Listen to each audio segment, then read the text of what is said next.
Peace, peace, peace and Black Power family. You already know what it is. You see who I got in front of me, the Grandmaster Teacher. All right, brother Infodigi is in the building. How you doing, my brother? Finally, we got him. Y'all been begging me for him. Absolutely. We got our brother. What's up, brother? I'm doing absolutely excellent. Oh, wow. You know, something told me I had on the same colors today. You know, I had on the same color, but I just threw this on when I got in the house. But yeah, man, we finally got our Grandmaster Teacher in the building, Infodigi, man.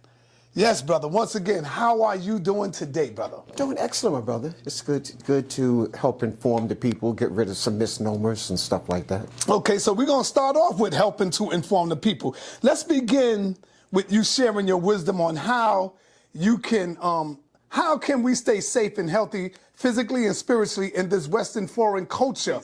Okay, right now, we just had fall equinox, just had, so the change of seasons is happening right now. And so you should be some cayenne pepper, you should, you know, there's certain herbs you want to take, you definitely want to take elderberry, you want to take some, I would definitely invite you to stay outside. You need a napkin too, brother? You No, good? I'm okay. Okay. You want to stay outside as much as you can right now, too. Okay. The vitamin D, okay? Because vitamin D is going to help boost your immune system. That's number one. Number two, hopefully you just went through a fast or you go through a fast to change up for the season. Like I said, there's certain herbs that you can use and teas right now. But I really want to talk about as a cleansing that needs to happen now. So you need some black seed oil, And then after you cleanse with the black seed oil, you want to fortify with moringa. So you want to have them work as a team. What I usually say, this is what I always do. I tell people to go to your regular physician, get a checkup. They'll tell you, they'll do your blood pressure and all of that, and then they'll tell you exactly what's wrong with the technology they got. Right. But don't take their medicine, because pharmaceutical drugs is the number 3 cause of death in America. You hear that? The 3rd cause of death. So your doctors are killing you. Okay, so once you find out you have a liver problem, or you got a kidney problem, or you got a heart problem, or your pressure's high, now you come to a herbalist, and we give you the herbs to take that will deal with that antidote. There you go. That's good. That sounds real But there's good. a few holistic practitioners that have these machines that they can hook you up to. They connect your fingers and hand in it, and it will tell what's going on in the whole body. So all these holistic practitioners are not just faking the funk. There's quite a few of them that, like I say, have some modern technology, and they don't need the doctor's analysis. They can do it themselves. Talk to us about how the U.S. have modeled after ancient Rome, but how ancient Rome was originally black. Okay, well, let me just say this here. Ancient Rome is feeding off the energy of ancient Greece. So you need to know that Greece is the first of those Western Asian countries to become civilized, and they sat at the feet of ancient Kemet. Okay, so the Romans were imitating everything that the Greeks were doing, and the Greeks were trying to imitate everything that they saw the Kemet do. So I want to put that line of accession. The first Greeks and the first Romans were black. And they don't even try to hide that, except for that when you study the history of Rome, they said they started from 2 twins suckling a she-wolf. That has nothing to do with us, okay? That's their European. They got civilized by studying us because, like I said, Greece was imitating Kemet, and the Romans imitated Greece until they just took Greece over, and they annexed Greece and Egypt. Okay, so, you know, so both of them started out black, but I need you to know, Romans, they trace their history back to us. She-wolf. Okay, so I don't want to take claim for that. So, but check this out, though. Isn't it true that geological history of the Ice Age and what it did to human civilization before Kemet? Talk to us about that. Well, now, I mean, some of this is just common knowledge of people who are studying anthropology and archaeology. you know, you had Homo sapiens sapien comes out of Africa. That's period. Nobody's denying that. Mm-hmm. But we have Homo erectus, and from Homo erectus, we have Denisovan and Neanderthal.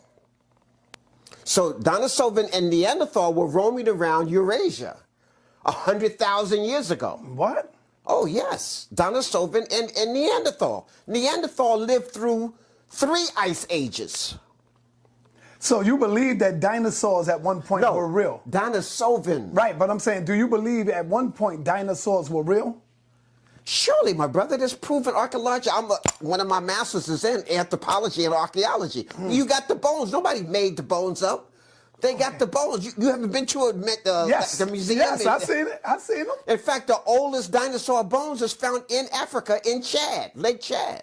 He was older than Tyrannosaurus Rex. He was bigger than that. How do you, why do you think they became extinct? Or would you say they just evolved into something else? No, they became extinct. They were here one day and then they were gone within, a week or two. That's it. Because they lived off the vegetation. Right. Right? And so when the sun gets blocked out and all the vegetation dies, they have no food source.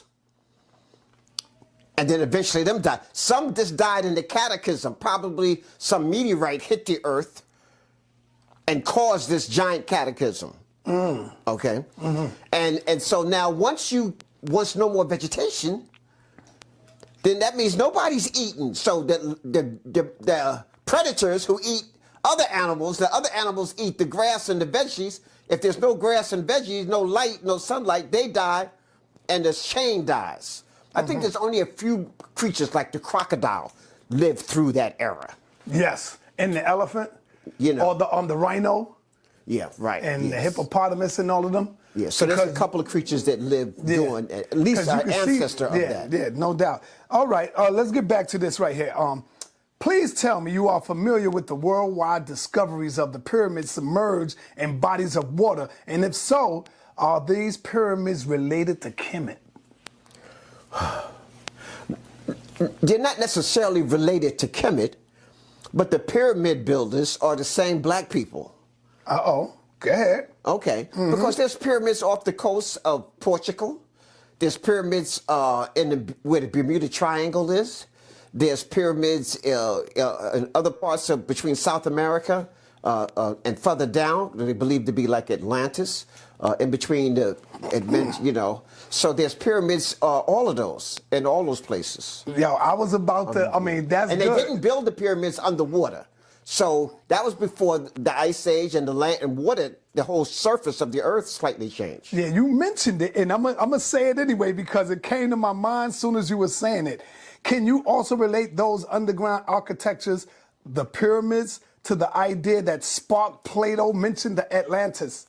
No. And Plato learned that from ancient Kemet. Okay. The priest told Solon, and then that was passed down, and that's how they don't know nothing about this. They don't have no record of it, no archaeology. Some Kemetic priest told them about this.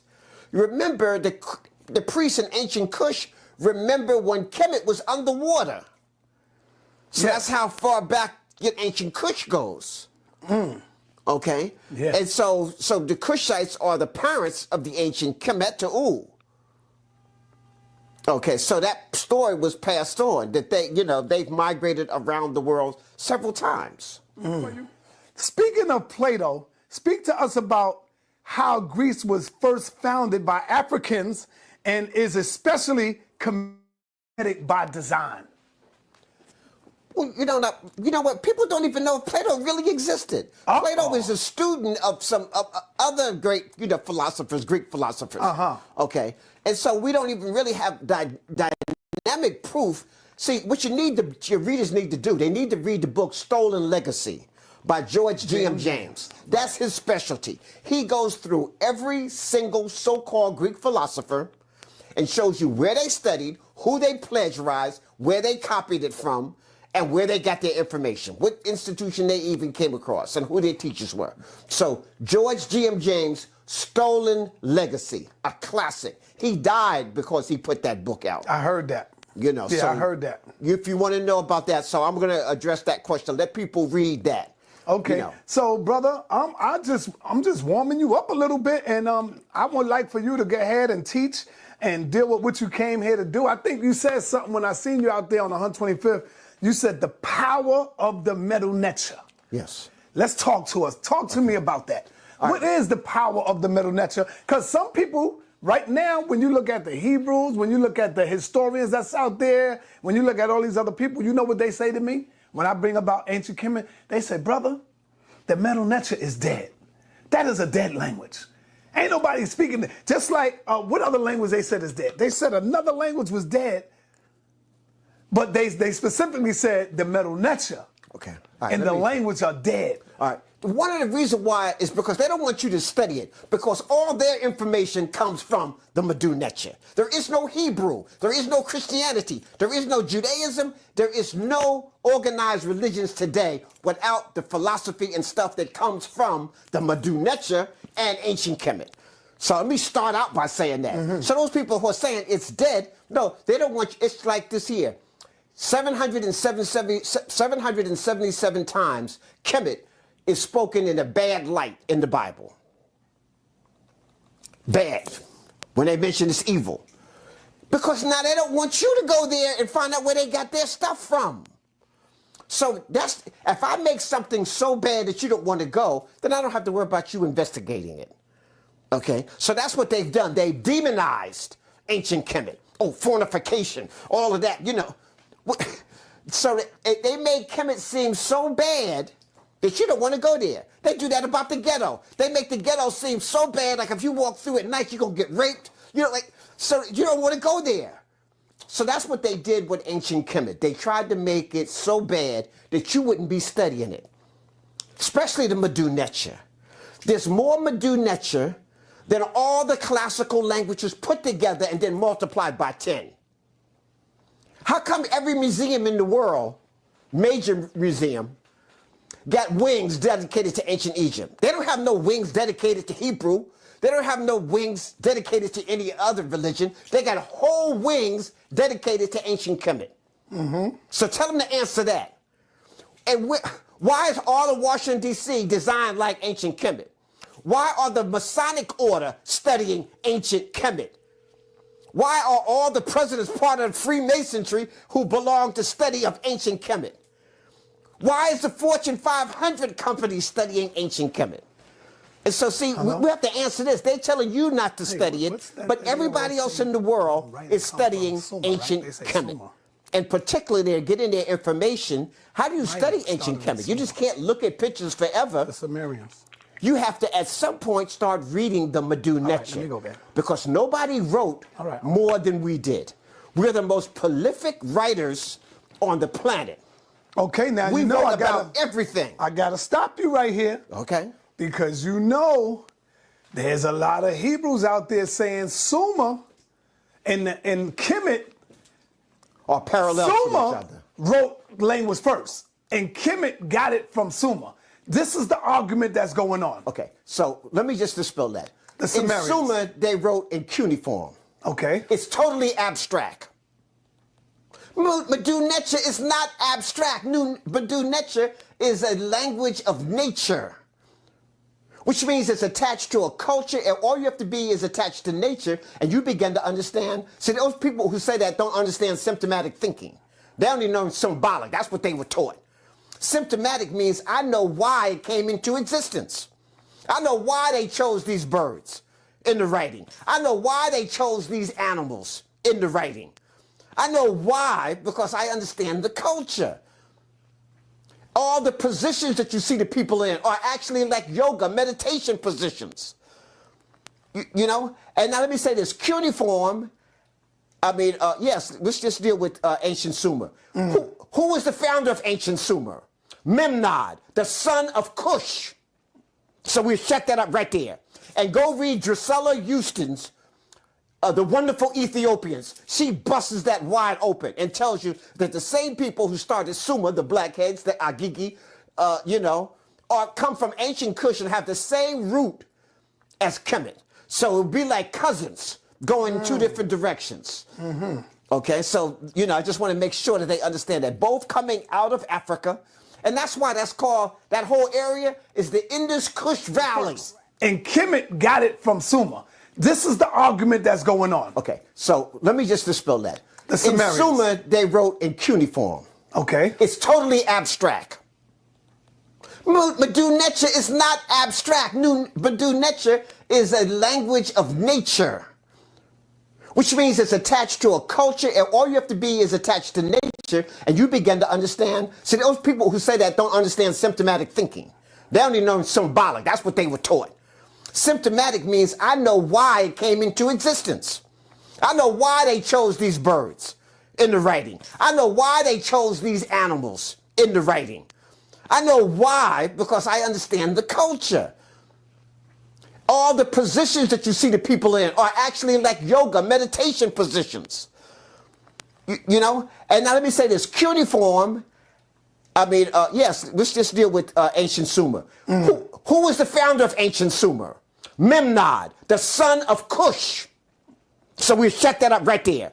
And go read Drusilla Houston's The Wonderful Ethiopians. She busts that wide open and tells you that the same people who started Sumer, the blackheads, the Agigi, come from ancient Kush and have the same root as Kemet. So it would be like cousins going in two different directions.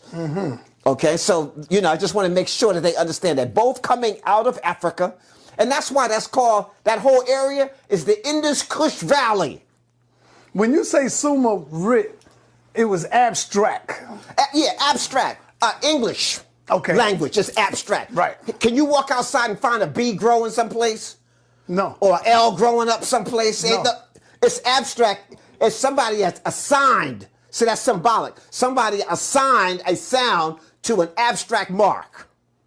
So cuneiform is a bunch of abstract marks that have sound to them. Makes a lot of sense, So you brother. can't learn cuneiform unless you know the culture and the language to root with. You know, I'm looking at it now, and the reason why they say these things is because they hate to give Kemet the credit for anything. That's all right. And That's I all right. always ask the Hebrew, why you go so hard on that? Because Sumer was not Hebrew Israelites.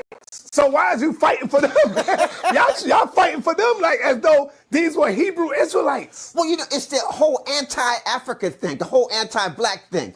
I heard Umar Johnson say one time, a guy got his test back, and he only had 3% Irish blood, but his house looked like the Boston Celtics locker room.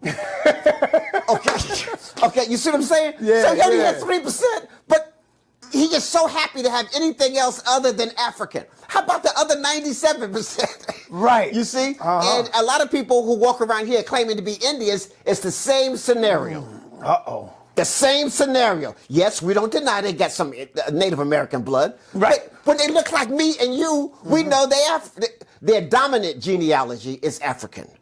But because Africa is not a superpower, because Africa is not looked upon as a world leader or the birth of civilization, you know, or something dynamic, that they don't want to associate with that. That's the last thing on the list. What happened to us, brother? We know we went through 400 to 500 years of slavery. We know we still going through it. But what really happened to us to make us hate Africa so much, brother? Brother, well, you know, that's a programming. So let me just start out. I mean, you answer me questions, asking me questions that you know already. But the Jews went through the same things that we went through. I ain't gonna say they went through the same thing. Let me say this here. The same question was asked in ancient Kemet. When they asked them about, well, what happened in ancient Sumer? We don't see black people there anymore. And the priest told them they lost their language, they lost their culture, they lost their history, and they died. When you lose your culture, you die. So that's what happened to all of these people. Look at us. We lost our culture was taken from us, stolen from us, and beat out of us. Even through that, we still managed to keep some cultural things from Africa, you know. But despite all of that, you weren't allowed to speak your language. Your language is the best expression of your culture. So they took that off right away. Take your clothes off. You can't wear that stuff no more. So And then, brother, the number one, on top of the language and the clothes, they shoved their food down your throat, which was anti your system. So you start eating all this starch, all of this bread, all of this other stuff, pasta, we never had. So your diet was messed up. That's your fuel. Put the wrong fuel in your car and see how it functions. Okay, so we talk about wrong fuel. We no longer, our history was obliviated. In fact, they even told us we didn't have none. That's right. Okay, so now, how is that for your self-esteem? Okay, so now you see. So that's why in the Plessy versus the Board of Education, what doll is the good doll, the white doll is the black doll? Little kid that didn't even go to school yet. Oh, the good doll is the white doll. The bad doll is the black doll. What doll is ugly? Oh, this one. Okay, but now here's to show you the psychotic. What doll do you look like? The white doll? Total denial. Look at our sister today with all the blonde wigs and the purple and the pink, everything but African. And unfortunately, there's some crazy brothers telling them they look good in it. Yeah. Because if they told them how they really look, they probably would take it off. Camel eyelashes, and all of these wigs and weaves, At some point, we got to... I know what somebody's going to say. Well, wait a minute, Infodisi. They had wigs and weaves in ancient Kemet. That's but right. They were imitating other Africans, not the Wazungu. The Wazungu is who? The Eurasiatics. Euroasiatics, the Europeans and the Asiatics, who are destroyers. That's actually the word is really mean like the destroyers, people with a soul like a 2-year-old who can't be trusted. Okay. So now let's get into the power of the Medu Net. There's your power. There go your board whenever you want to. Yeah. So now let me just say this here. Go ahead. I mentioned that there's more ancient records of Medu Net that cuneiform or all these other ancient languages put together and then multiplied by 10. So how come if we in fact, there's a New York Daily News article that I usually show on my PowerPoint, 1996, where they compared the archaeological records of cuneiform and Medu Net, and they found Medu Net to be 300 to 400 years older than cuniform, and that's documented. Daily News, I know it's 1996, I forgot the exact month and everything, but next time I come, I have a PowerPoint and I can show specifically. So, yes, that question has come up many times. But my thing is both of them were black. Both of them came from ancient Kush. See, so I was just going to squat that. So it's like me arguing, did your cousin go first or did I go first? Mathematics, geometry, calculus, all astronomy, astrology, all ancient Kemet.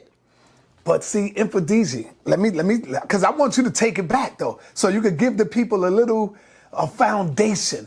The people in Kemet migrated into Kemet from where? From the interior of Africa. In Ethiopia. Or is it fair to say Ethiopia? All throughout. Let me just say this here. See, Africa, you have to understand, we are the birth of civilization. Africans traveled around the African continent for millions of years. And as Homo sapien for hundreds of thousands of years. So from South Africa, East Africa, West Africa, they intermarried. They were following food sources as they traveled around the African continent. The oldest sample of an Ankh is found in South Africa.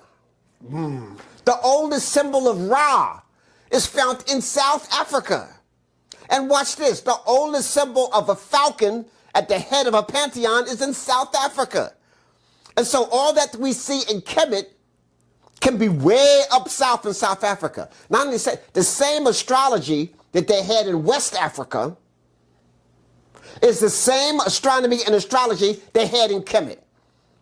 And so the people who migrated Kemet came from up south, down north. They came from Ethiopia. They came across the Sahara Desert, even before it was a desert, but definitely after it was a desert, getting away from the harsh climate. And so we come from the west. The oldest mummy is found in the Sahara Desert. Over 10,000 BCE, a young black boy, maybe about 9, 10, 11 years old. Perfectly preserved, inside of a cave. Wow. So So we come from all over Africa, not Europe or Asia. Like the reason why they want Asia to be first, so they can say the Asians came in and civilized the Africans. Right. But we know that didn't happen. Okay. In fact, even during that time, if you weren't black, they didn't even want you as a teacher. It's just the reverse right now. Even when after the Crusades, when Europe was still trying to reorganize itself, all their teachers were blacks. The Moors is at the root of almost all those sacred families that you'll see in Europe. And even, the first dynasties in China, the Shang 1 and 2, were of Africa, ain't the same Kushite people. Okay? Mm-hmm. Okay, so now we say, all right, so now let's go to the Medu Net. And I'm saying that these records still can be found in the Mirku text, what we call the pyramid text. They even talk about astrology and astronomy and other star systems. They even talk about a nebula, where the stars Sirius A and B comes from. We didn't even find this stuff out until the 20th century. Okay. Mm-hmm. So the Dogon come from ancient Kemet. They are one of the last groups that come from ancient Kemet. Nobody knows how come they know the information that they know and how long they've been knowing it. Okay, so the records, all those records are still found in the Medu Net. Like I say, the next time I come, I'm going to do a PowerPoint so I can even show you. The Catskill incense burner, which is found in the Boston Museum, shows Medu Net being written and organized going back at least 300 to 500 years before Kemet was even organized. Wow. So that's just, and that's the Catskill incense burner. That's found in the Boston Museum. So people can double check that. Actually, that debate of whether cuneiform came before Medu Net has been put to rest. Mm-hmm. So Medu Net is older, definitely. And they even find out that it's even older than they think they are. Even Brother Reggie had some information for me. Some of the things that they thought was just artwork was actually Medu Net. Okay, so the Medu Net is pretty old, brother.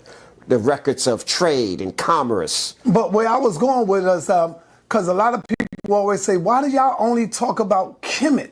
Why nobody talk about Ethiopia when Ethiopia is the mother of Kemet? Because when people say Ethiopia, that's more of a modern nation. Mm-hmm. The Ethiopians don't even really recognize their history till after the Queen of Sheba and King Solomon, see? So before that, they weren't Ethiopian, it was ancient Kush, and I'm always talking about Kush. Okay. So Kush covered Sudan and Ethiopia.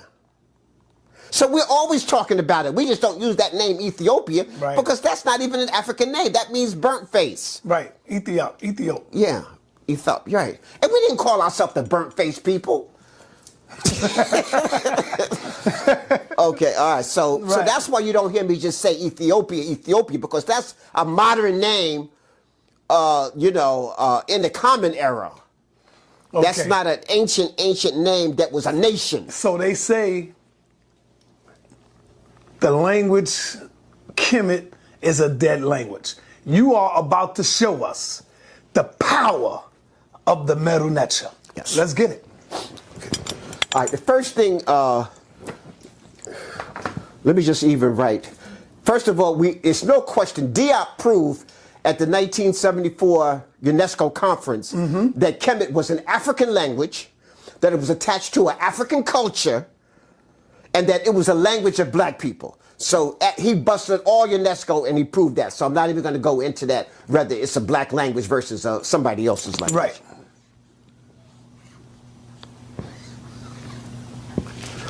This is the word Medu Net. So this is what we're talking about.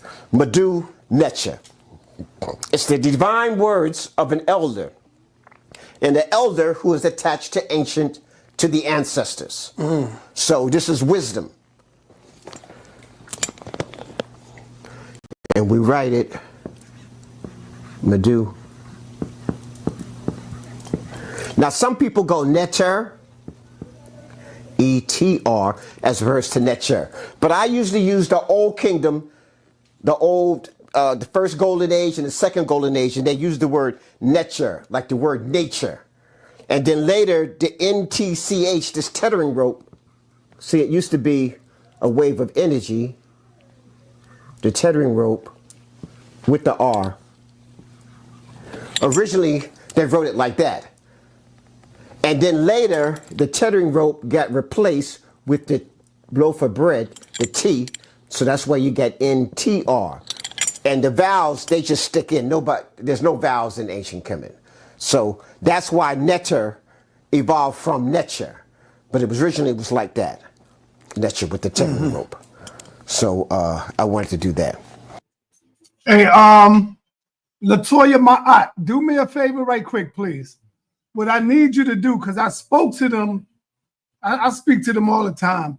They told me to tell my subscribers to unsubscribe and resubscribe and hit the link, hit the bell. So try that for me, my aunt. Unsubscribe from sa.neter Studios and then resubscribe and hit the bell. All right, do that for me so we can see next time if you get a notification.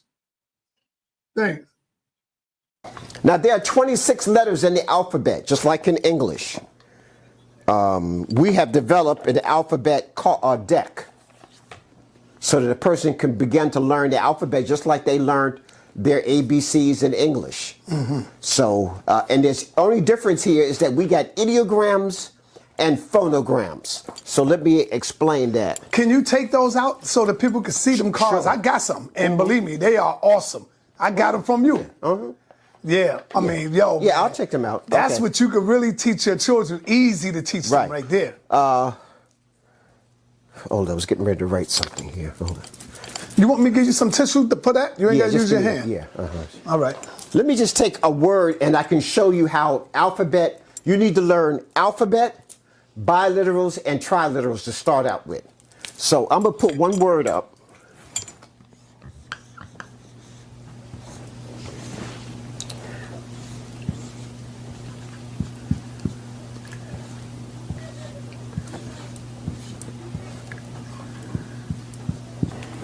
Okay, within this word, it shows you all the components you need to really begin to master the Medu Net. First, you need to know something about the culture. Okay, how it was related to nature. Okay, then the language is expressing that. This is called a biliteral. This is what? Burning charcoal. It's called the what? A biliteral. Oh, biliteral. Okay. One symbol, two sounds. That symbol is K-M, Kim. By itself, it means black. It's burning charcoal. Charcoal, you know, is black. So that by itself means black. This owl is called a complement. So you have your alphabet, and now you have complements. Complements. This complement is a letter from the alphabet that lets me know that this biliteral has an M in it. There's the M right there. I don't duplicate it again. This is a letter from the alphabet. So this one was a biliteral. That's a complement. This is a letter from the alphabet, the letter T. So loaf of bread. Okay, yes. Go ahead. So that's the T here. So Kemet. The T makes it feminine, in a feminine nature. Kim, the word Kim means black, masculine. Kemet is black, feminine. Okay. This is called a determinative. I put a little D there next for that, so you have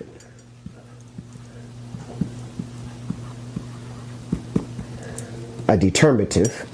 A determinative shines light on the word and explains kind of like what it is. So if it was a man, it would have a little man there. If it was a woman, it'd have a little woman there. Okay? If I was talking about an elephant, it would probably have an elephant as a determinative. Whatever, if I was talking about water, it would have 3 waves of energy for water. So that's called a determinative. It kind of explains what the word is about. And you can have more than one determinative, like this little down here. It's like a little canal. That means irrigated irrigated land, land that's being irrigated. That shows civilization, cultivation. And then I have a stroke under, means it is what it is. That this definitely means talking about a city. So this word Kemet is the black community. The black community, the black city, the black nation. Okay. So this one word shows you how you can have alphabet, biliterals, triliterals, and stuff like that, because we understand the language.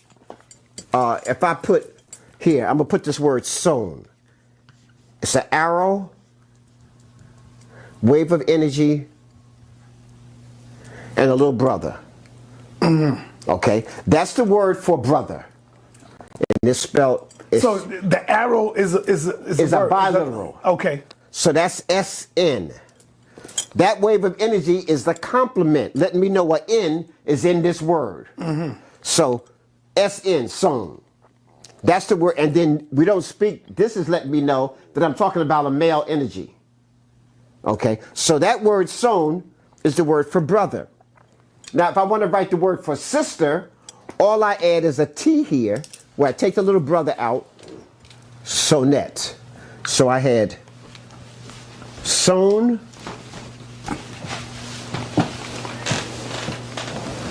I had sown for brother, SN, and now sa.neter for sister. So now, when I said each word in the alphabet is either ideogram or phonogram. An ideogram means that it is what it is. So if I have a picture of an arm and a hand here, and I draw a stroke underneath it, then I'm talking about arm. That makes it an ideogram. If I want to talk about a woman and I have the picture of a woman and it means woman, that's an ideogram. Talking about the woman. Right, I'm talking about a woman. How long you been studying the Medu Net? Since 1981. Can you ever be a master of it, or is always learning new stuff? You're always learning new stuff. You could be proficient in it. I still look at myself as a beginner in the Medu Net. I'm still discovering stuff all the time. Right. Okay. You can be very proficient in it, you know. And let me say this, the more other African languages you speak, the better you become in the Medu Net. Okay. So because the Medu Net is still live and well in other languages. I have people all the time, oh, I speak Hausa, and we use the same word in my language. I heard people, Wolof, Wolof, and I use the same word in my language. I'm in Ghana. Kemetic words are in Ashanti tree. So when they're speaking their language, in fact, I was at a ceremony in Ghana last year, 2 years ago, and it was the same ceremony you would have in ancient Kemet. And in fact, Amen is a common name in tree. Things are named, all these Egyptian Kemetic names in West Africa. So when you can speak other African languages, it kind of helps you. But I will say this, the Medu Net enhances every language that African people or anybody can speak. You hear that? Other African languages don't do that. Kemet does it. Because I can trace symptomatic thinking to Kemet. I know, for example, that this symbol, T, is the word for bread. So they have the bread and that symbol is T. Now, because in their language they said T. The word T is bread. Now, wouldn't that be a little confusing today? Like the symbol of T would be for bread. The bread symbol is for T. No. What? What do you got for T? A cross? If you can learn that's T, then you can learn that's T. Okay, I got you. You know what confused me? The loaf of bread. The bread. Because we know bread is B. But you use, no, that's English. I got you, brother. I'm trying to say bread is T in Medu Net. I got you. It's the word T. Yes. Okay, all right. See. So you got to, for a second, you got to leave this English language, which is backwards and upside down and idiotic and racist. Just the very nature, black male, black food, devil food's cake. You know, all of these anti-black things within the language. Okay. Right. So the language evolves. You have masculine versus feminine. Okay? There's no language, there's no, one way is a he, she.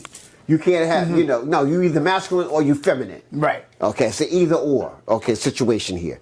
Medu Net has a dual tense. English don't have a dual tense. French don't have a dual tense. Spanish don't have a dual tense. German don't have a dual tense. Russia don't have a dual tense.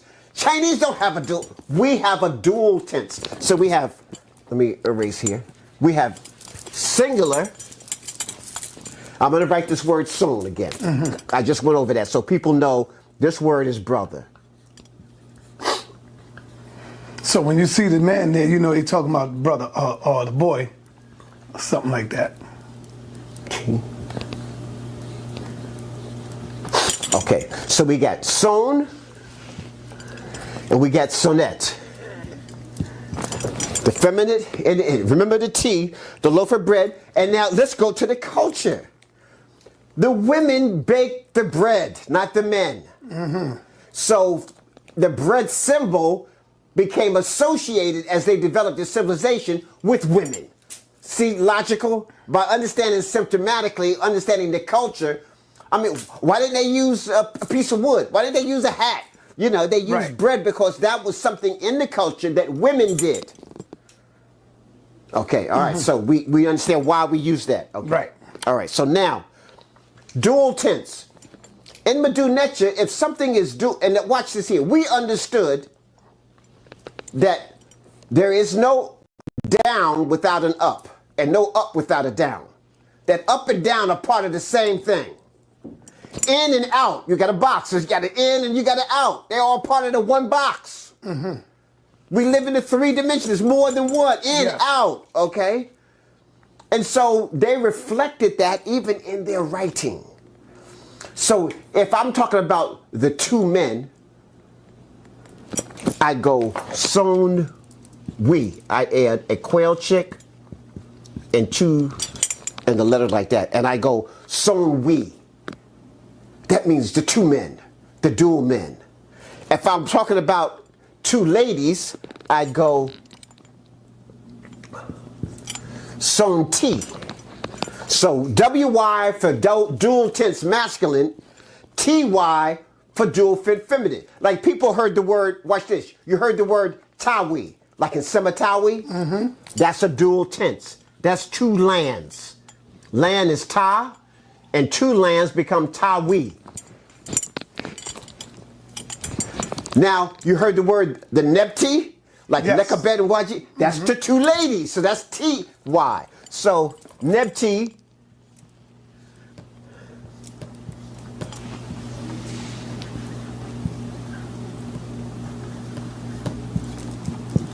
I have the cobra and the vulture.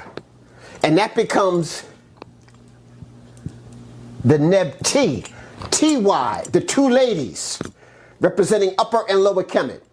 So we don't have that, we just have to say 2 ladies. We don't have a word that just takes the place, for that. So, and then plural. Now, when I want to make something plural, because I see people do this all the time, they go, the netters. They didn't add the S on it. No. That doesn't even make no sense. The netter system, the netters. Right. I've heard scholars talk about the netters. No. I've heard that all the time. Right. That's how you make something plural in English. In Medu Net, when you want to make something plural, you add a quail chick at the end. So watch this here. I went from son to son, and now I can put the quail chick right there and put 3 strokes, and now that becomes sonu. I add a U at the end of a word. Or the U and the W are interchangeable, so sometimes you'll see a W there because U and the U and the W are interchangeable. Okay. So son U. Now watch, this is where grammar, see, now some people, sa.neter, they want to try to teach themselves Medu Net. Medu Net is a difficult language to teach yourself unless you're engrossed in the culture. If you were from Ethiopia you know, your whole life, spoke Ge'ez, spelt some of the other African language, if you were from Sudan, you understand the ancient culture and everything, then you probably, a lot of things you could probably teach yourself. So it would be easier. It would be easier. Mm-hmm. But coming you still have some of your culture intact. Right. Coming from a Eurocentric, American, Euro-Asiatic, no, it would be almost impossible because you don't understand the culture. You need a teacher or instructor or somebody else to teach you. Now watch when I make something feminine, plural. Remember, I just added a U at the end for masculine. Right. But for feminine, I have to go sa.neter. I can't put the T, the U, in front of the T. I mean, in back of the T. T takes precedence. The feminine energy shows you our relationship with the feminine energy. Feminine energy is first. So the T got to stay at the end. So I got to put the U in front of the T. That's sa.neter. Now you wouldn't figure that out on your own unless you understood the culture or the people. Right. So I got sa.neter and sa.neter. Okay, and any feminine words that are making plural, the same thing happens. The U comes before it. So that's an example of a grammar, you know, some grammar that has to be taught to you. Somebody has to show you. Same thing with the honorific ordering. If you go to an outing, my brother, and your grandmother's there, and they start serving food, who gets fed first? The elderly, right? Yes, the grandma. Yes, the elderly. And she don't you have to get up. You come and bring her her plate. Bring her the plate, right. Right, okay. Now, I spoke at a Hungarian club one time. This was way back in the 70s. And after I did the lecture, the keynote speech, they brought the food out, and they fed the babies first and the young kids, then the parents, and if there was something left over, the elderly got it. Wow. It was just the opposite of us. Damn. Now, that's not to say that's wrong. That was their culture. They came from a culture where babies, they have a high mortality rate, right? Mortality rate. So the babies would die off. So they made sure that the babies got special attention. They got first. Then the young kids, because they didn't want them, you know, make sure they're nutrition. You know, they figured the old folks already had their chance. Oh, I got So if we run out of food, you know, it's on the old folks. But meanwhile, the youth, the future. Right. So that's their mentality. Our mentality is that the elders hold the wisdom that will allow our society to function forever. And they're the teachers of the young people.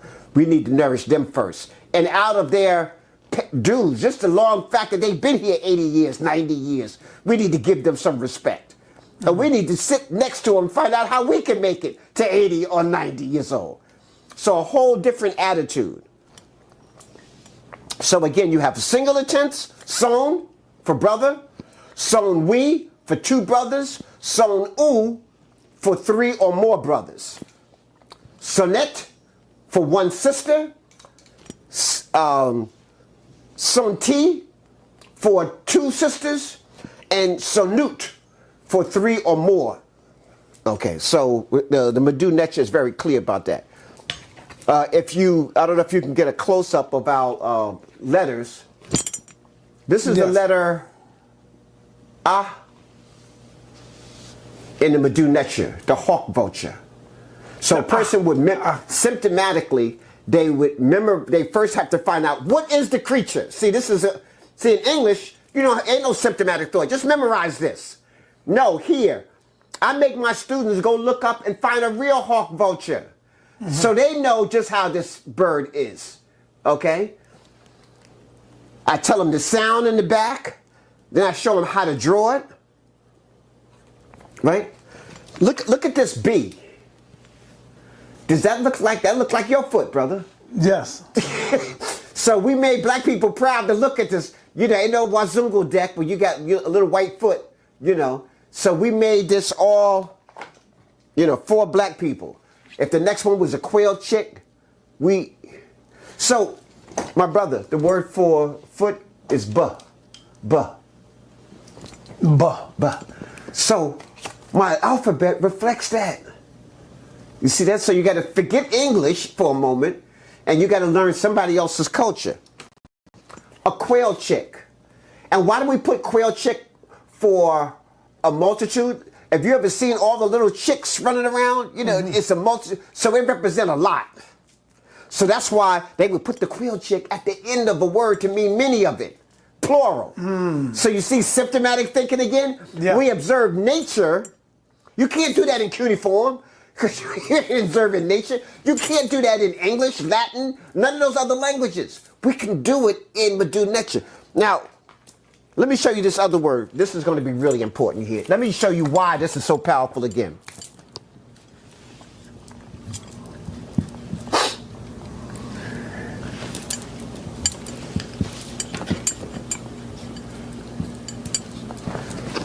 This word is sa. This word is sat. This word means son, the S-O-N, and this word means daughter. Now, I'm showing you where I leave them in dust. This is what I mean by symptomatic thinking and understanding the culture. So by understanding nature, I understand that a small, and this is a pintail duck, so we even know what kind of duck it is. It's a pintail duck. In nature, a pintail duck, all of his little chicks follow every single thing he does. If the pintail duck step in some mess, each little chick steps in it. If the pintail duck fall in a hole, every little chick follows. No matter where that duck goes. In fact, if the duck is born and it thinks you is your parent, it'll follow you every place you go. Okay? So the pintail duck is totally obedient to his parents. So when the Medu Net is being developed, they're thinking of nature.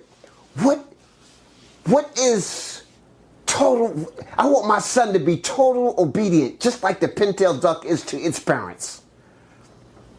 So you see that? So we watched nature, and we saw a perfect example of a very obedient chick, following his parents. And we wanted our children to be obedient just like that for real life. So we made son, or sa, excuse me, for son, and sat for daughter. Because remember, we're consistent here. We just put a T here, and that made it feminine.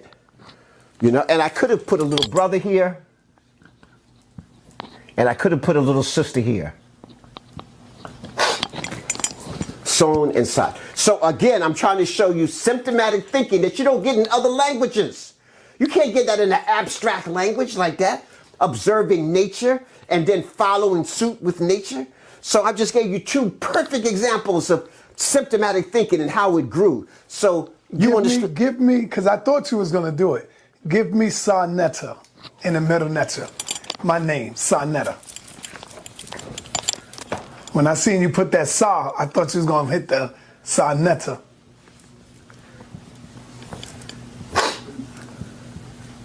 Okay, it's coming from left to right. No, I'm still, I mean from right to left. Yeah. That's what I meant to say, yes. Like we said, watch this, let me show you so that you won't get confused. Right. Do you remember I wrote Medu Net, and the Medu is behind the Net? Because the Net takes precedence. Right. Right. Like the elder take precedence, the divine symbol.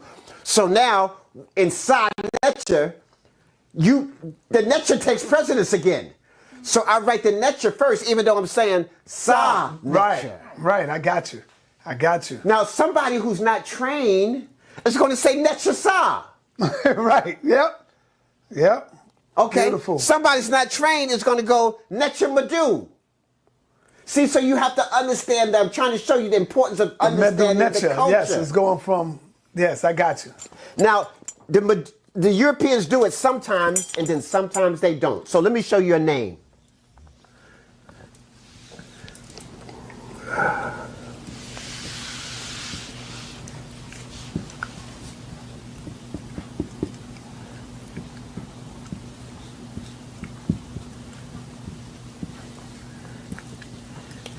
I know Infidesi's name is long. Yeah. Here's a name, and it has a high nature in it, which is Amen. Then it has a word after amen called tut, and then it has the ankh. So we don't say this first. It's written first, just like we did sa.neter, right? So I go tut, ankh, amen. Tut, tut. I thought you would start all the way from the right. No, you always read towards the knot. You always read towards the knot. This is the knot here on that side. But when you say sa.neter, right, you coming from the right to the left. No, just like I did here. Okay. Neter is the high deity, right? Right. So I go to the next, right? I do sa first, right? Here, amen is the high neter. So I go to tut first. Gotcha. So I go tut, ankh, and now I mention amen. Oh, just like I okay. said sa, and if it was something else, if let's say it was the big sa.neter, right? Right. So I would go sa big and then neter. Just like I do tut, ankh, amen. So nobody goes amen, tut, ankh.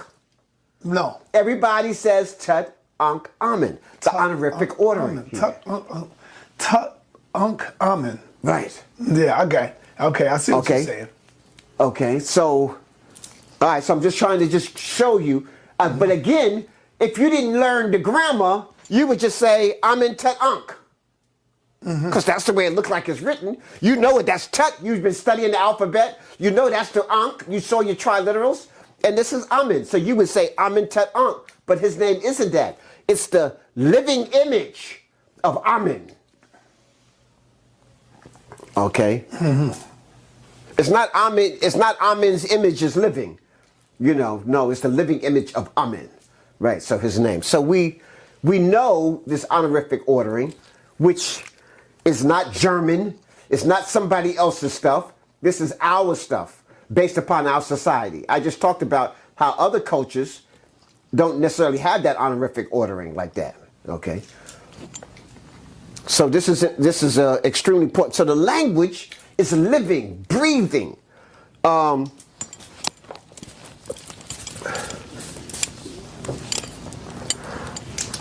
Here's just watch this here.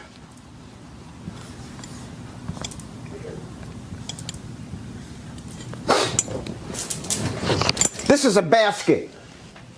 That means neb, the mastery, right? So this is ankh, we know means life. And this is another basket. But now let me say something. When the basket is in front, it means one who masters life. Neb life, what? Neb, ankh. Neb, ankh life. But this neb, excuse me, this neb doesn't mean mastery. This neb that's behind it means all. So one who masters all life. You've seen this symbol before. Watch. You've seen it like this here.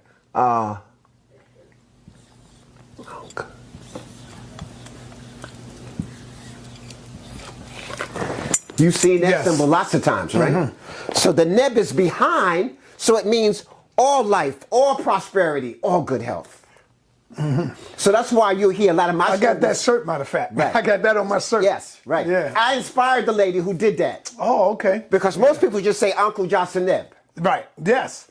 But my students... Shaka say that all the time, Uncle Right. Johnson Neb. But what is the proper way there? My students say Uncle Johnson Neb Neb. Uncle Johnson Neb Neb, and what that mean? It means I give you all life, all prosperity, and all good health. Not just give you some life, health, and prosperity. Okay. Uncle Johnson Neb Neb. Right. So you'll hear, if you hear my students speak, usually you'll hear them add that extra neb to it. But if you didn't learn any grammar, son, you wouldn't know how to do that. I want to do one more to show you how important this is. Watch this here. I'm going to take the word that they use for the king. Right? I've seen that symbol before.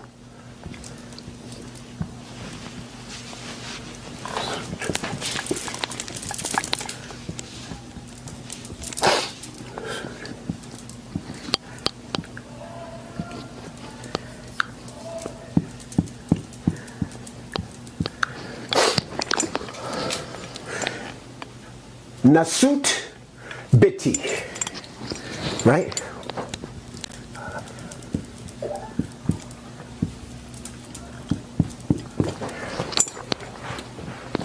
Now, sa.neter, let me show you the beauty here.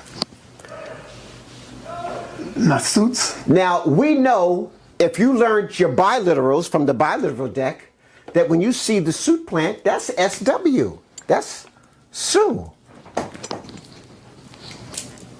Okay, and let me change this order here. Yes. We know when we see that, that's Su. And then we know the letters in the alphabet, we know that's a T and that's an N. And that W could be interchanged with the U. So you would be saying what? Sutin. Sarah Sutin said it. Wow. Okay, so somebody didn't know grammar because ain't no word called suitin. That wouldn't be written like that. Wow. That word is nasut. So now let me watch this here. Honorific ordering. The suit plant, which symbolic of divine. Now somebody said, come on, for DC, everything can't be divine. Why is the suit plant divine? Number one, it represents the south because it grows in the Hopi River towards the south. Number two, the suit plant can be eaten as food. Number three, the suit plant can be made into baskets and weaving and clothes, fiber. So you can sustain yourself, you can eat it, you can build with it, you can make rope out of it, you can make clothes out of it. You see what I'm saying? So this is a divine plant. So they put it first. Just like we did sa.neter. We put the netter first, so we put the suit plant first. Now, we know that when you say a word that has a feminine ending to this feminine, in nature it is energy, the T has to come last. So the N after I know the suit is honorific, right? So now I have to put the N before I put the T. So the T goes at the end, and then here, so it becomes nasut. Not suitin. Nasut. But you had to know grammar and honorific ordering in order to do that. Other than that, you would never get the word nasut, which we know is the word for the ruler. So that's another example of understanding nature, understanding symptomatic thinking of why we chose that, and then understanding honorific ordering and understanding the feminine nature. So those are a couple of words there that if you didn't know nature and culture of the people, you wouldn't be able to do. You couldn't teach yourself that. Powerful, brother. Powerful. Very powerful. Now, you see, when people talk about they said that the Medu Net is dead. The people in the Sudan still got their culture together. There's people in Sudan who still speak their ancient language. So ancient Kush is Sudan today, part of that. So part of Ethiopia and part of Kush, Somalia, all of that was part of ancient Kush. So you have to do that. All 6 cataracts, 5 of the 6 cataracts were all in Kush. But how is the language? What are the sounds of the language? Like, have you ever heard anybody speak the language of the Medu Net? Okay, watch this. That's what I'm saying. Like the last stage now, okay, because we're imitating. Do you Coptic. understand what I'm saying? Yes, I understand. Like the sounds of it. Like you have to speak Coptic or one of those languages to understand those sounds. Here's an example. Okay. Like when we write the word. This is an offering table to you. This is the word we call Hotep. HTP. It has no vowels in it, right? So when we're speaking, like for English and everything, we go Hotep. Like a E here and an E there. Hotep. Hetep. When we speak Coptic, we go Hotep. So the O sound instead of the sound is so I'm just trying to show you the difference. So when you see people go Hotep versus Hotep. Right. Because there's no vowels in there, but the Coptic has vowels. So that's how we know how to say certain words. Okay, this is an example of compliments. Let me show you 2 here. brother, how loving. We talk about ma'at. This language is so loving. Yes. Watch this here, brother. This word, this is an offering table. By itself, it's like bread and water. By itself, that's Hotep. H-T-P. It's a triliteral. So when you get your triliteral deck, you'll see a Hotep there, right? One symbol, 3 sounds. Okay. Okay? Now, just in case somebody didn't do their homework and they didn't know what sounds is inside of here, look what they did. They put the T in the P underneath. So you know that Tep is in the word. Yes. So now it's Hotep. It's kind of like I'm going to guide you through this. It's like, watch this here. Here's the word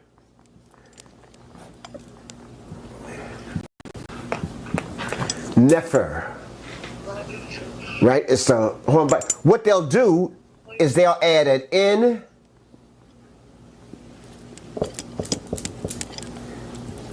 Call you later, right? and a lip behind it and write the word like that. So that you know the N or the F is in there.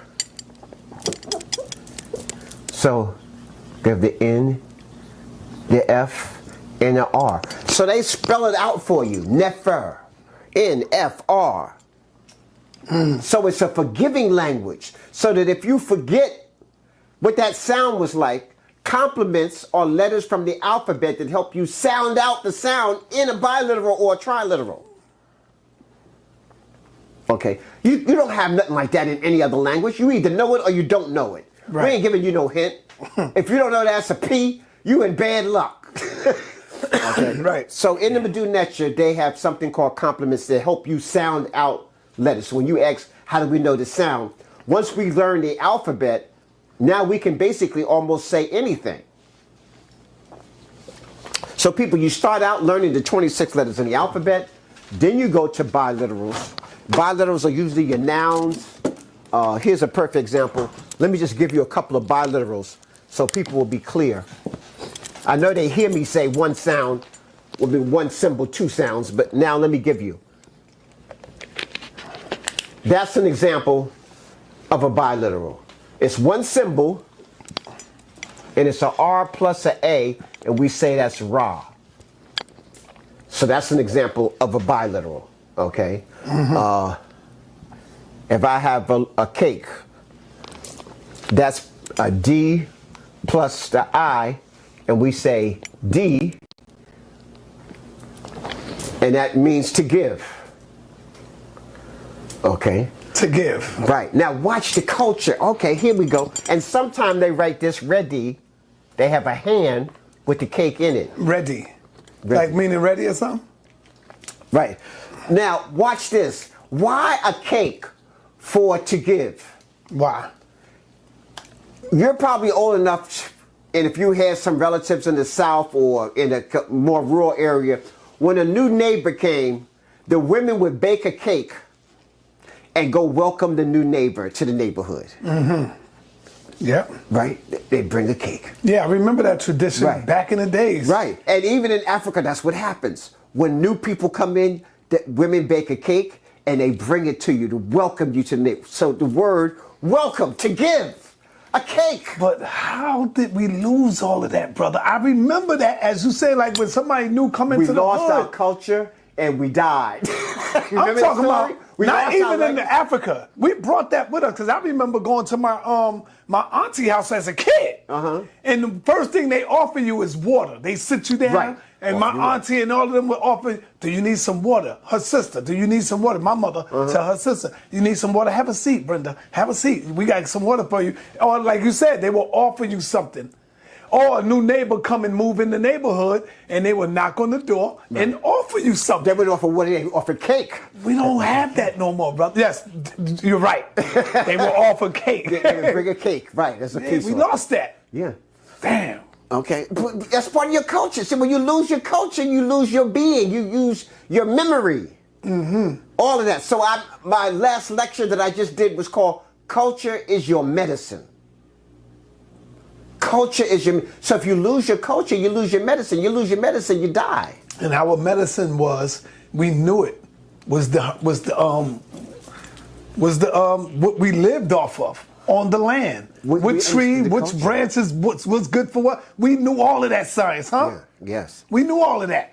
Right. So now that's an example of a biliteral. And you know what's crazy though, Infadizi? What's that? Where do you think they are making some of their medicine today? They are making it from plants, mixing it and diluting it. They take our herbs and then turn it into a drug. Right. There you go. Because they don't want to cure you. They got to keep you as a residual customer. You don't make money curing people. The joint cocaine at one time was a herb. We used it for some type of medicine to numb. To numb stuff, yeah. You know, the cocaine, the opium or something like that. We used all of that to like numb you down.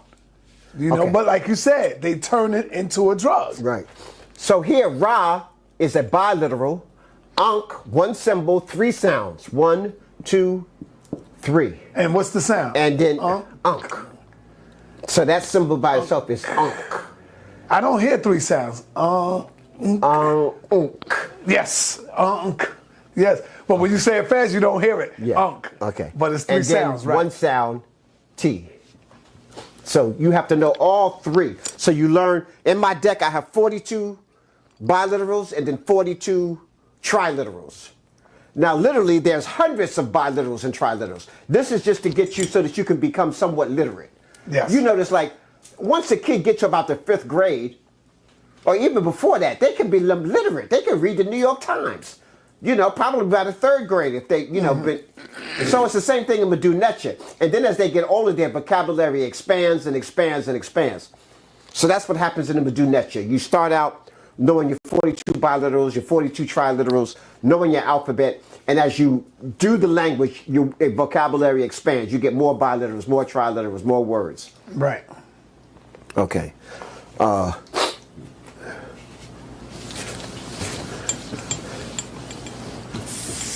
So, brother, we can't find ancient astronomy and astrology in cuneiform. We can find it in the Medu Net. We can't find mathematical problems of calculus, geometry, and cuneiform. We can find it in the Medu Net. You see what I'm saying? We can't find the scientific parts of all the body.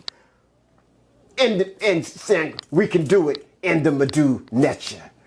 Okay, so I'm breaking this down. I'm showing you how science.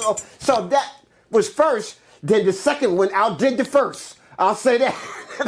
Okay, if y'all want to try to say theirs was first, ours just outdid the first. It would be like the son just outdoing the father, you know, and leaving the father in dust. Okay, so the Medu Net, all the sciences we know today, we can trace back to the Medu Net, and it's still there on the wall. See, now that's where I really want to go. Because we're taking people to Kemet in February. The writing is still on the wall, sa.neter. They got some little cuneiform tablets that somebody found someplace. Where's the rest of it? Okay? Where are the graves of all these people? We can't find no mummies, no graves. We can't find none of that. Kemet's older and we got everything. We got proof. We got the mummy. We got the sahu. We got the grave site, the karas. We got, you see what I'm saying? We got all the things there, and then we got their life story written out. So when I wrote the book,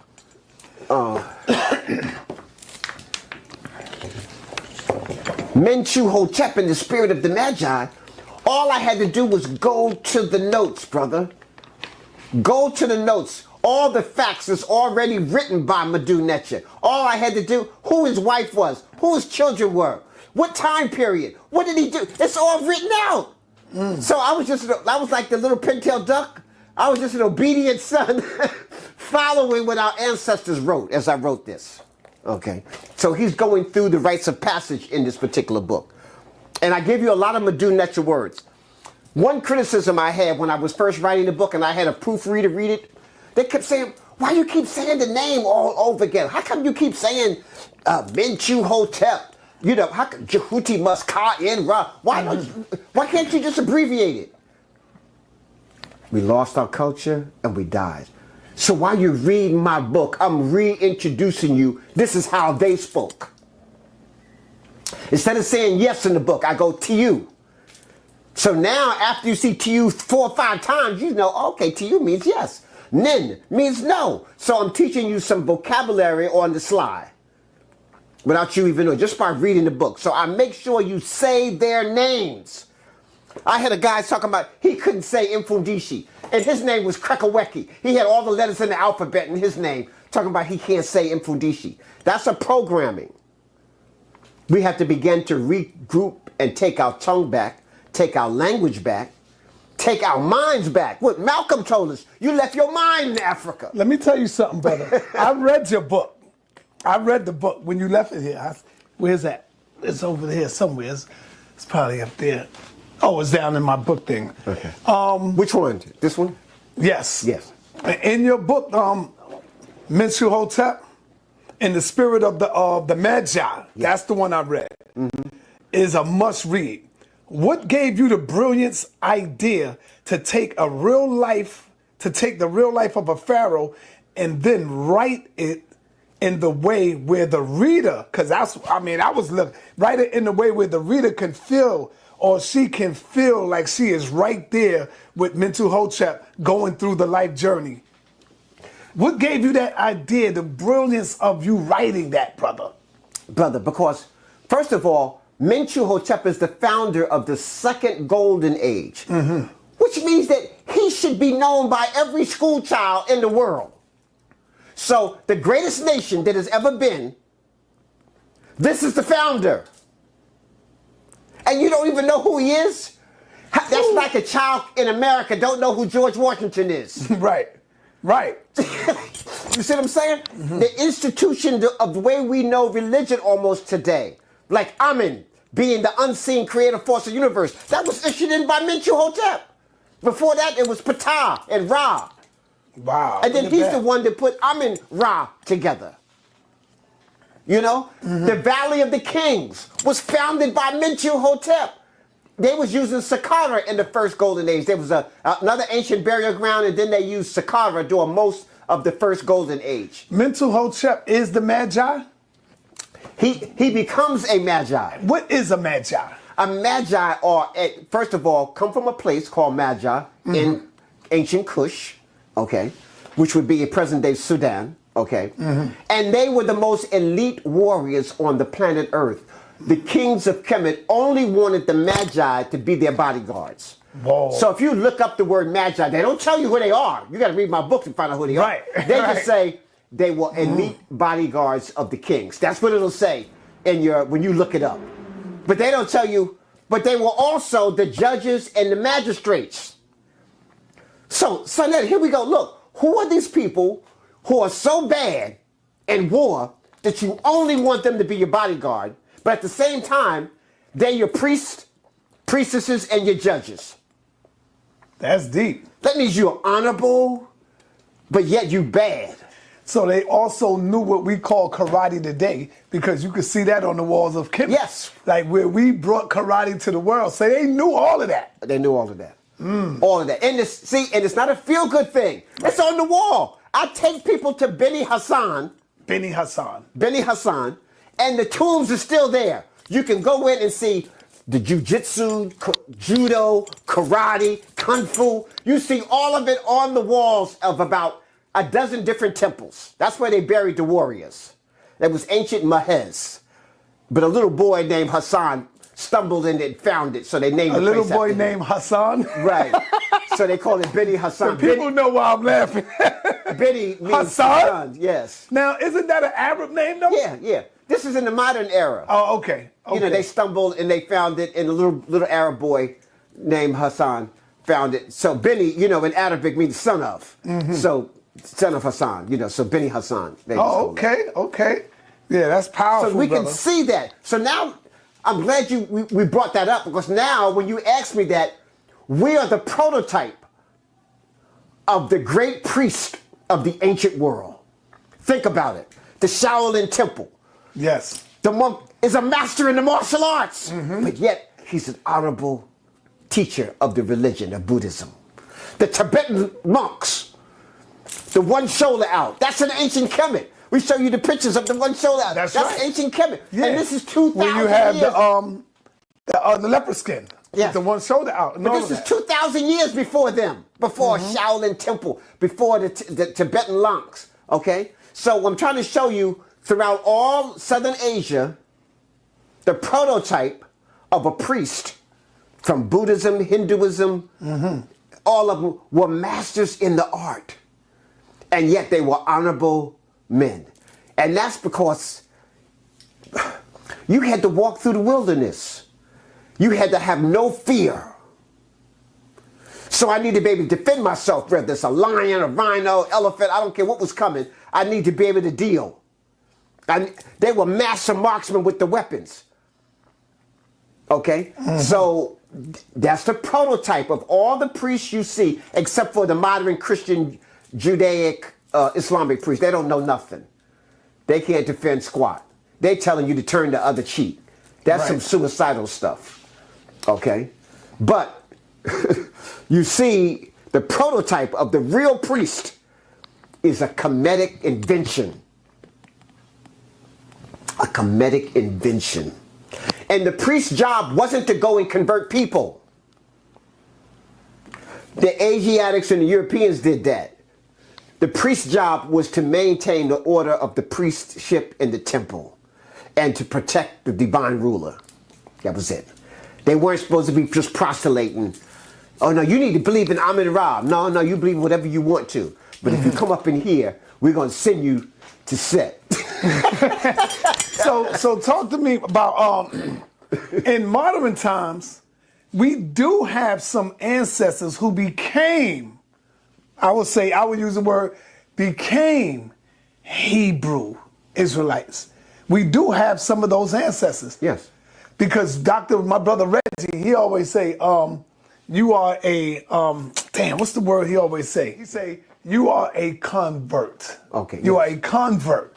You wasn't born a Hebrew. What is your mother? What is your father? Take me back 3, and then it breaks it down. And say, see, you converted to that. Right. That's not what you are.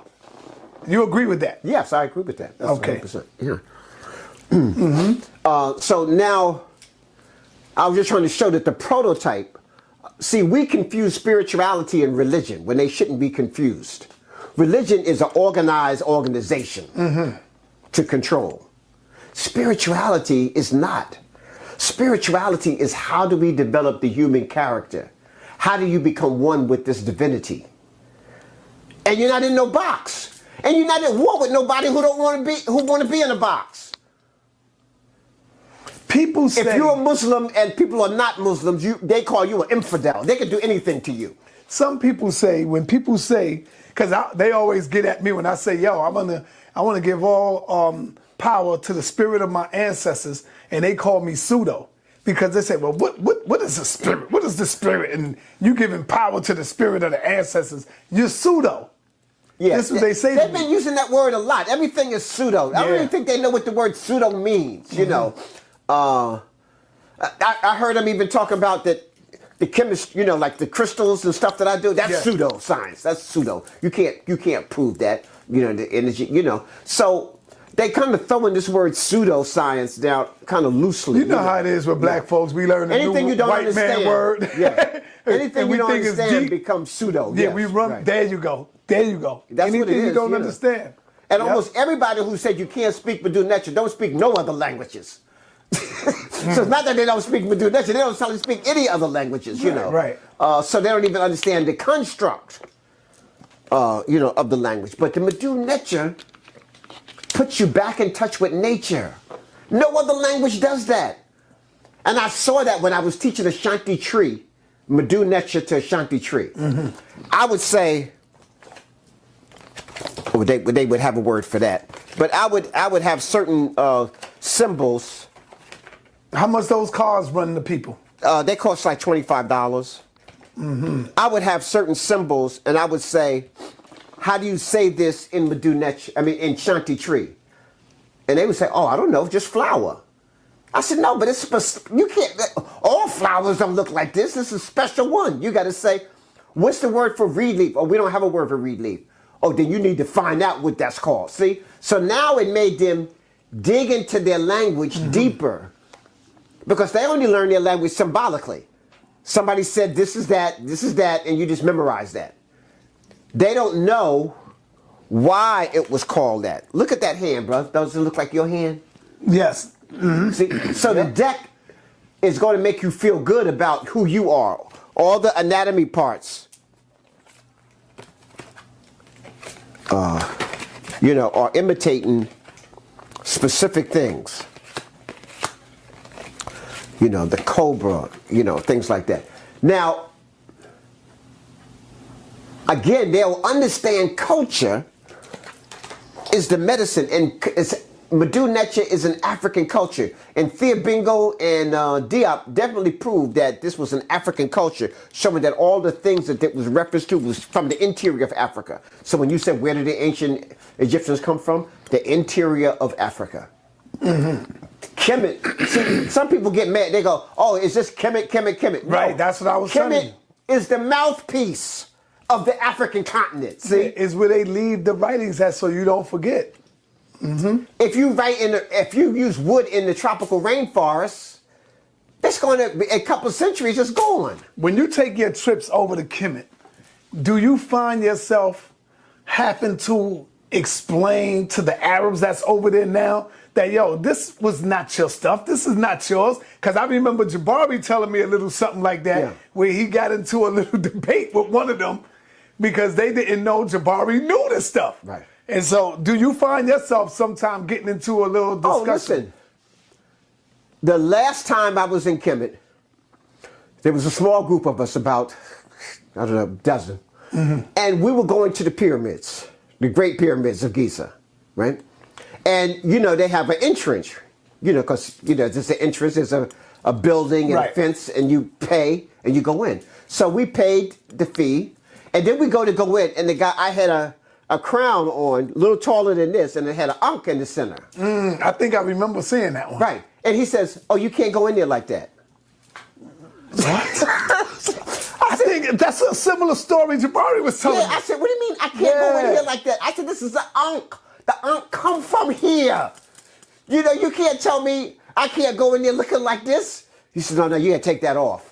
I'm like, no, I'm not taking it off, and I'm going in. So you go get somebody else, right? Right. So he go gets his supervisor. His supervisor comes. No, you can't go in there like that. I said, well, you better get your supervisor. So finally the third guy comes. I run the whole thing here. You can't go in there like that. I said, my wife, pull out the video camera. We're going to put this on YouTube.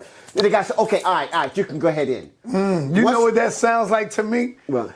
When you look at the Warriors, remember the movie Warriors? The Warriors come out to play. Hey, you don't remember the Warriors? Oh, man, they had to travel from Queens to get all the way back home. They had to go through. So when they came to this turf, it was like gangs. So they came through this turf, and they said, in order for you to go through here, you got to take your vessels off, and then you can walk through. And they said, what? We ain't taking off our vessels, because that shows how they defeat you. Once you go through there, you cower to them, and you walk through without your vest on, because they all had the vests on. So that's what that reminded me. In order for you to go through here, take that crown off. They know what it was. Right, yeah. They just don't want us wearing it. Right. But when I told them, we're going to put this on YouTube. Okay, all right. Go ahead in. Go ahead in. So that was just, I think, my last trip there. I think that was 2018, something like that happened. Let me ask you, many people are aware that Kemet is the northern African land that has the Happy River as its centers. But what most people don't know is that Kemet is literally universal, and it expanded into the regions of the globe. Yeah. See, let me just say this here. When in ancient Kemet, once they got perfected their show, then they took it on the road, brother. It's just like a theater. Yeah. Just like a theater. You practice, you wrote the play, right? You wrote the most dynamic play in the world, right? Then you acted it out. You got 5 stars on you, so now I'm ready to take it on the road. So we took that on the road, and we can show that the way the Kemet built, how they were able to melt stone and pour it like concrete. that nobody else knew how to do this. So when they came to Central America, Mexico, and you see the Olmec heads, those are not carved. They were poured like concrete. The only people who knew how to do this was the ancient Kemet. So North America, Central America, South America, we can see where all the way out to Easter Island, brother. When you go down Peru and you go down South America and then you go out to Easter Island, those giant statues poured like concrete. Wow. Wow. The only people who knew how to do that was the Kemet. So they did it and then they just moved on. They left. When you go to Angkor Wat in Asia, you went people who were just hunters and gatherers, rice growers. All of a sudden they built one of the most dynamic monuments in the world. Poured concrete, the ancient Kemet. So that's why you're going to see this similar. There's a movie people should see. I have been talking this since the 1980s, right? But there's a movie that was done in 2019. In fact, the movie is called The Great Pyramid 2019K. It's put out by a French company. And all the stuff I'm talking about, they're proving it also in their movie. I think the guy actually was taking some of my notes because some things I said verbatim, he got in the movie. Okay. Yeah, you know, the European man still looks at the pyramids today as one of the wonders of the world. Yes. I'm asking you, how was they able to bring and put such big boulders on each other? That was, I mean, you can't even think about how they would do that. Yes, yeah. How was they able to do that, bro? Every picture move you these saw- rocks from thousands of miles away into this particular area. These boulders was like, millions of weight, the way it weighted? 100,000 pounds, yes. How much? Hundreds of thousands. Yes. Yes. You don't even have bulldozers and cranes that can do that today. Yeah, so how was they able to do brother, that, though? Every picture you've seen in Egyptology is wrong, is drawn. You never saw a glyph or in any temple of them showing you how they built pyramids. You know why? Because you had to be part of Arikat, which is a special secret society. Mentuhotep belonged to that. Arikat, and that was the third dynasty. That's a society of the Magi. They teach you the formulas of the world. Watch this here. And if people who take my Christology class, I just taught that all stones that you see on the planet Earth are either one of three. They're either intrusic, sediment, or metamorphic. Every stone, from the hardest diamond to like chalk to dust, they're either intrusic, sediment, or metamorphic. Once you know how stones are formed, the ancient Kemet could make the stones. And once Ra hit it looked like maybe it was 1,000 years old. You can't hardly tell it from the different ones. So let me say this here, brother. The slabs of white limestone that you see, they went all the way around the pyramid that weighs 6,800 tons. Nobody lifted them up and put them there. They made a mold and they poured it like concrete. And once it hardened, you couldn't tell the difference. Now watch that. Just to prove it, me and a team went to Kemet. We chipped off a little piece of the limestone. And then we took some limestone from the quarry. And even though they were almost identical, the limestone from the pyramid looked like somebody mixed it. Where the quarry limestone... You should have brought some of that back, bro. The quarry limestone don't look exactly the same. The same mixture, the same formula. If you put it on the lab, both of them going to say limestone. But one was made and poured like concrete. And you're That's talking the about genius of when us. I'm talking about the carving that's in them goddamn rocks, bro. I mean, perfect, deep, and it's just perfect, man. I'm like, wow. Yeah, they carved was it in some men rock from Mars better that than could you have could did draw that, man? on paper. Could it have been men from Mars that did it? No, brother. This was done by the priest in ancient Kemet. This was done by the priest in ancient Kemet. Okay. Yeah, that was deep. And somebody from Mars wouldn't be writing Medu Net. They would have their own language. Yeah. They wouldn't have Earth symbols on it. Let the people know because you are the best that we have today in the Medu Net. Let the people know where they can come to get contact with you, to join your class and learn the alphabets of the Medu Net. Let the people know how to get in touch with you. Okay. You know. So my website, and first of all, I want to make a correction. I'm a student of Sister Riketti Amen. Yes. And I think Sister Riketti Amen is probably one of the best. Okay. Where's she's in present at Mississippi. right now? She's in Mississippi. Oh, she's in Mississippi. She's in Mississippi. Okay. And she does have a website, Riketti Amen. Okay, yeah, y'all can go and find Riketti. Okay. How do you spell it? Riketti. Write it there if you know how to spell her name, so that people can check that out. Now, that's one of your teachers today. Yes. I've heard so much about Riketti. Amen. Yes, okay, that's how you spell her name, y'all. Riketti Amen. You want to write your website on there too, so that people can see that and just go right to it, because I'm zooming in on it. Mine is, okay, M.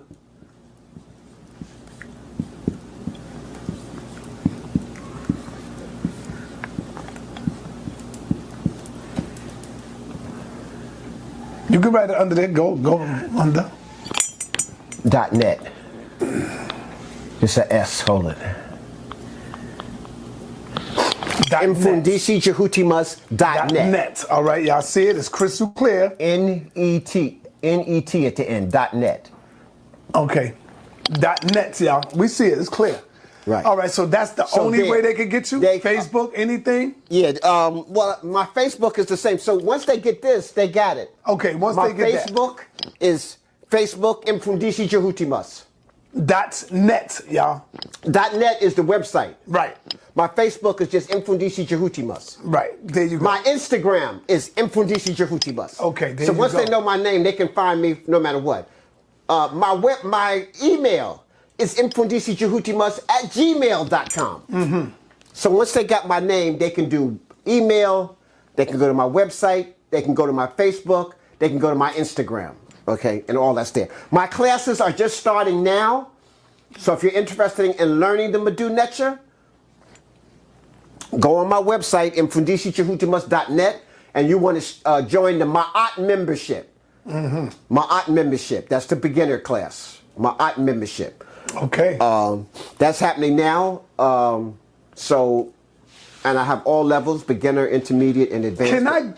Is it possible, man? Because to Zoriak, he wants to build with you, not debate. He want to build with you so bad, man. I think the brother's a dynamic brother. Yeah, is there a way that I could have you and him, not a debate? It's not a debate. A sit-down build, like talk. Well, see, the problem is, you know, he has problem with African people. Yes. I'm an African. That's what we can talk to him about.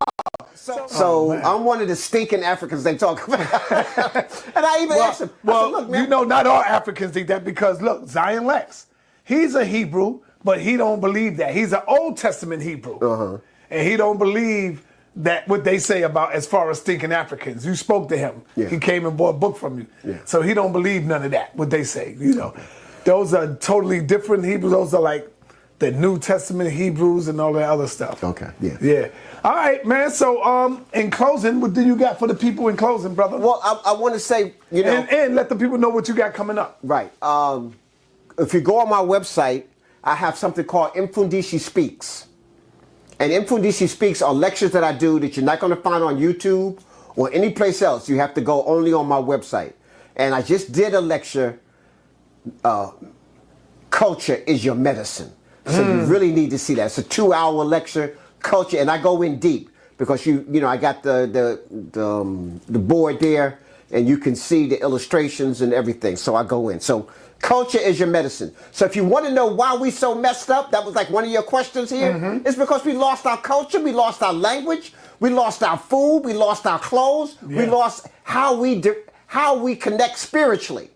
So if all of us are Christians, Muslims, Hebrew, Buddhists, all of these other things, that's part of the problem of why we lost what we had. Right, right. So our relationship with nature.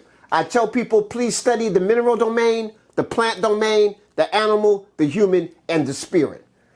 See, the people who talk about spookism and all of that don't know nothing about the spirit domain. They ain't did no studying. The Europeans told them it don't exist. and they believe it don't exist because you can't touch it and feel it. Right. We know Brother Kaba, his book, Spirituality Before Religion. So anyhow, brother, yes. So tell people they can join my Medu Net classes now. Okay. They're in progress. I'm doing actually tomorrow night, I do a herbology class. See, our parents used to know the herbs we had to use. We think you get medicine from the drugstore. Right. Okay, so I have a simple herbology class. I do a crystallology class. I even have advanced class where we do spiritual science stuff. So anyhow, please join my website. And I'd be glad to, to answer any questions you have or be able to show you how to become the best version of yourself. All right, so there you have it. We still have a grandmaster teacher here amongst us. Let's get this knowledge while we're here. And peace and black power to everybody out there. Peace, y'all. Peace. Do our nature.